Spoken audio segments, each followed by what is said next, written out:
ही आज यहाँ पर किसान रैली के इस कार्यक्रम के साथ ही 461 करोड़ रुपए की परियोजनाओं का लोकार्पण और 519 करोड़ रुपए की परियोजनाओं का शिलान्यास का कार्यक्रम एक साथ यहाँ पर बरेली जनपद का संपन्न हो रहा है। मैं इसके लिए यहाँ के माननीय सांसद, माननीय विधायक, माननीय जनप्रतिनिधि, महापौर समेत सभी जनप्रतिनिधियों को हृदय से अभिनंदन करते हुए, बधाई देते हुए आप सबके प्रति अपनी शुभकामनाएं भी देता हूं कि प्रधानमंत्री मोदी जी ने भी और केंद्रीय कृषि मंत्री जी ने बार बार कहा है कि कृषि संबंधी सुधार के लिए जो कानून भारत सरकार ने बनाए हैं, यह किसानों की जमीनों को किसी को भी कब्जा करने की छूट नहीं देती है।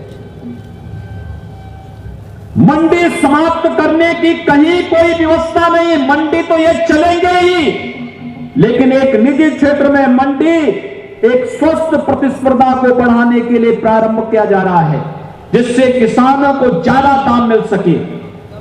किसान अपनी उपज को मंडी के अलावा अगर कहीं बाहर बेचना चाहेगा, उस पे किसी भी प्रकार का कोई टैक्स नहीं लगेगा। यह गारंटी देने की एक व्यवस्था इसमें की जा रही है। लेकिन भाइयों बहनों, गुमराह करने का प्रयास यह विपक्ष और कुछ चुनिंदा लोग, जिन्हें भारत की प्रगति और किसानों की प्रगति और किसानों की खुशहाली अच्छी नहीं लग रही है, वे लगातार गुमराह करने का कार्य कर रहे हैं। और इसीलिए आज हम सबको आपके पास आने के लिए मजबूर होना पड़ा। ये विरोध करने वाले लोग वही हैं जिन्होंने उत्तर प्रदेश जैसे राज्य में कभी भी किसानों की उपज को नहीं क्रय किया था। मुझे याद है 2017 में जब उत्तर प्रदेश के अंदर मुझे मुख्यमंत्री पद के लिए मेरा चयन हुआ और मुझे कहा गया कि उत्तर प्रदेश के अंदर जाकर के हमें किसानों के लिए कार्य करना है। भाइयों बहनों, सबसे पहला कदम हमारी सरकार का था। पहली कैबिनेट में हमारी सरकार ने जो फैसला लिया था, वह फैसला था 86 लाख किसानों के 36,000 करोड़ रुपए के कर्ज माफी का फैसला। यह फैसला था हमारा। याद करिए 2017 के विधानसभा चुनाव के पूर्व भारतीय जनता पार्टी ने अपने लोक कल्याण संकल्प पत्र में इस बात को कहा था। और ये 36,000 करोड़ रुपए का जो कर्ज माफी का कार्यक्रम संपन्न हुआ, एक एक जगह जाकर के हमारे माननीय सांसद और विधायक गणों ने आपको कर्ज माफी के सर्टिफिकेट वितरित किए थे, क्योंकि पैसा तो सीधे अकाउंट में किसान का गया या बैंक का कर्जा माफ होकर के सर्टिफिकेट उन्हें उपलब्ध करा दिया गया। लेकिन ये कार्य पूरी मजबूती से करने का कार्य प्रदेश के अंदर संपन्न हुआ। और इसके बाद दूसरा कदम जो उठाया गया वह था प्रदेश के अंदर किसानों की उपज को क्रय करने का। क्रय केंद्र स्थापित किए गए। किसानों को पहले साल विश्वास ही नहीं हो रहा था कि क्या उस समय गेहूं की फसल आ रही थी, क्या गेहूं की फसल सरकार खरीदेगी, न्यूनतम समर्थन मूल्य पे खरीद पाएगी। और भाइयों बहनों, मैं अभिनंदन करूंगा जनप्रतिनिधियों का, किसान बंधुओं का और इस पूरी प्रक्रिया के साथ जुड़े हुए उस पूरे तंत्र का, जिन्होंने पहले साल ही 36 लाख मीट्रिक टन गेहूं का क्रय किया। धान की फसल तैयार हुई, किसानों से 46 लाख मीट्रिक टन धान का क्रय किया गया। अगले वर्ष किसानों को विश्वास हुआ 56 लाख मीट्रिक टन धान गेहूं का क्रय होता है, 52 लाख धान का क्रय होता है। और भाइयों बहनों, अभी धान का क्रय चल रहा है, लेकिन साथ साथ अब तक लगभग 36 लाख मीट्रिक टन धान का क्रय सीधे सीधे क्रय केंद्रों के माध्यम से प्रदेश के अंदर हुआ है। और मैं आपको इस बात के लिए कह सकता हूं, जब तक किसान चाहेगा तब तक प्रदेश के अंदर 4500 से भी क्रय केंद्रों के माध्यम से हम किसानों का धान क्रय करने का कार्य करेंगे और एमएसपी के लाभ सीधे किसान के खाते में देने का कार्य भी करेंगे। लेकिन ये किसके कारण? क्योंकि भारत सरकार का संबल है, उनका सपोर्ट है।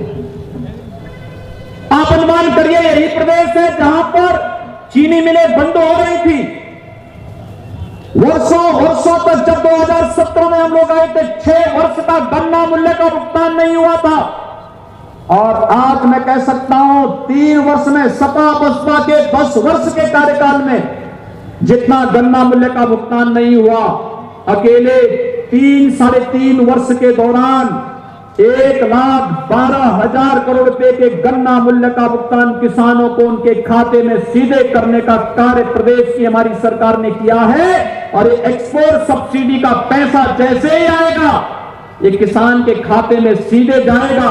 तो भाइयों बहनों, इसके कारण क्योंकि भारत सरकार का संबल है, उनका सपोर्ट है। आप अनुमान करिए यही प्रदेश है जहां पर चीनी मिलें बंद हो रही थी।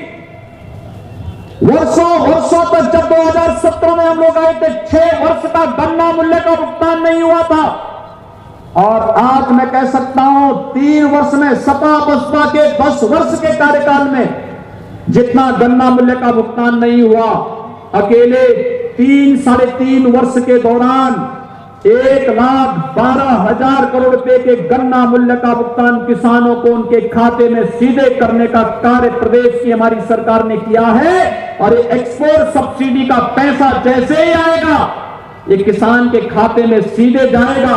तो भाइयों बहनों, 1,15,000 करोड़ रुपए के गन्ना मूल्य का भुगतान अकेले उत्तर प्रदेश के अंदर हो चुका होगा।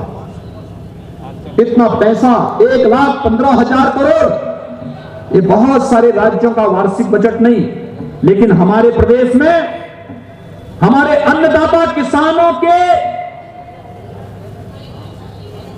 गन्ना मूल्य का भुगतान किसान इस रूप सरकार इस रूप में कर रही है।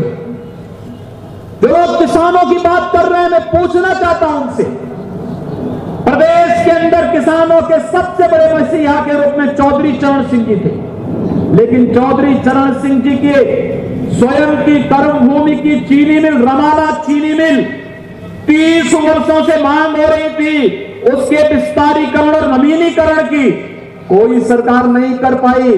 जब 2017 में हमारी सरकार आई, हमारी सरकार ने ही रमाला चीनी मिल के नवीनीकरण और विस्तारीकरण के कार्य को पूरा करते हुए विगत वर्ष रमाला में मैं स्वयं गया था, और रमाला में चीनी मिल के विस्तारीकरण के कार्य को आगे बढ़ाते हुए हम लोगों ने उस चीनी मिल का शुभारंभ भी किया। प्रदेश के अंदर गन्ना किसानों के लिए आगे का भविष्य बहुत ही उज्जवल है, क्योंकि जितनी चीनी की आवश्यकता प्रदेश के अंदर पड़ेगी उतनी चीनी मिलों से चीनी बनेगी।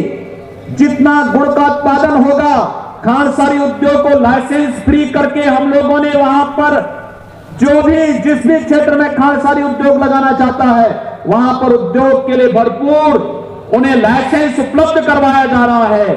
लेकिन जहां पर चीनी नहीं आवश्यकता पड़ेगी, हम गन्ने के रस से सीधे सीधे इथेनॉल बना करके विदेशी मुद्रा का बचत करके किसानों की आर्थिक समृद्धि करने का कार्य करने जा रहे हैं, और एक कार्य प्रदेश के अंदर होने जा रहा है। यही तो लोगों को बुरा लग रहा है। जो लोग आज गुमराह कर रहे हैं उन लोगों को यही बुरा लग रहा है कि वास्तव में किसानों के लिए नई नई चीजें क्यों, बायोफ्यूल की यूनिट लगने जा रही है, और बायोफ्यूल के माध्यम से किसान की आमदनी को अतिरिक्त आमदनी करने के लिए पराली का यानी धान का तो दाम मिलेगा ही मिलेगा, पराली का भी अतिरिक्त दाम मिल सके, इसके लिए बायोफ्यूल की एक नई पॉलिसी के साथ सरकार सामने आई है। मंडी समिति को ई नाम से जोड़ने के लिए प्रधानमंत्री मोदी जी ने जो कार्यक्रम आगे बढ़ाया है, उत्तर प्रदेश की 100 से अधिक मंडियां इसके साथ जुड़ चुकी है। हम तो मंडियों को तकनीक के साथ जोड़ रहे हैं, आधुनिक इंफ्रास्ट्रक्चर के साथ जोड़ रहे हैं, लेकिन विपक्ष गुमराह क्या कर रहा है कि मंडी बंद हो जाएगी। मंडी कहां से बंद हो रही है? हम तो मंडी को तकनीक के साथ जोड़ रहे हैं, अच्छी सड़कें दे रहे हैं, अच्छे शेड दे रहे हैं, अच्छा पार्किंग दे रहे हैं। किसान भाई जब वहां आएगा उसके लिए बैठने की व्यवस्था दे रहे हैं, उसके लिए बुनियादी सुविधाएं दे रहे हैं। लेकिन विपक्ष है कि जब कोई मुद्दा नहीं बचा तो एक झूठ को बार बार झूठ बोल करके गुमराह करने का प्रयास कर रहा है।